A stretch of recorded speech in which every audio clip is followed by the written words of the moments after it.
চলমান পরিস্থিতিতে এবার ভারত বাংলাদেশ সীমান্তে নিরাপত্তা ব্যবস্থা জোরদার করেছে ভারতীয় সীমান্তরক্ষী বাহিনী। সীমান্তে অতিরিক্ত বিএসএফ সদস্য মোতায়েন করা হয়েছে বলে জানিয়েছে দেশটির এই সীমান্তরক্ষী বাহিনী। বুধবার ভারতীয় বার্তা সংস্থা এএনআই এর এক প্রতিবেদনে বাংলাদেশ ভারত সীমান্তে বিএসএফ এর এই সতর্কতামূলক পদক্ষেপের খবর দেওয়া হয়েছে।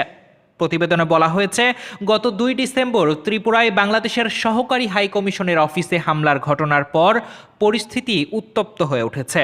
3 দিক থেকে বাংলাদেশ বেষ্টিত ত্রিপুরার সঙ্গে ভৌগোলিক নৈকট্য এবং সাংস্কৃতিক সম্পর্কের কারণে রাজ্যটিতে উত্তেজনা দেখা দিয়েছে।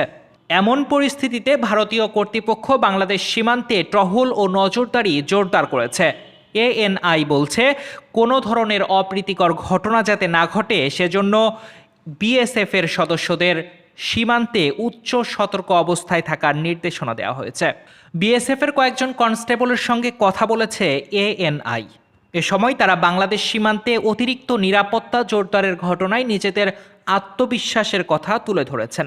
কিন্তু কেন হঠাৎ করে বিএসএফ এর জওয়ানদের এই ধরনের আত্মবিশ্বাসের কথা প্রতিবেদনে তুলে ধরা হয়েছে সে বিষয়ে কিছু জানায়নি এএনআই। দর্শক, এই ছিল আমাদের কাছে এখনকার মতো সর্বশেষ। পরবর্তী সংবাদ পেতে চোখ রাখুন আমাদের নিউজ টিভি বাংলার ফেসবুক পেজ এবং ইউটিউব চ্যানেলে। এতক্ষণ আমাদের সাথে থাকার জন্য ধন্যবাদ সবাইকে।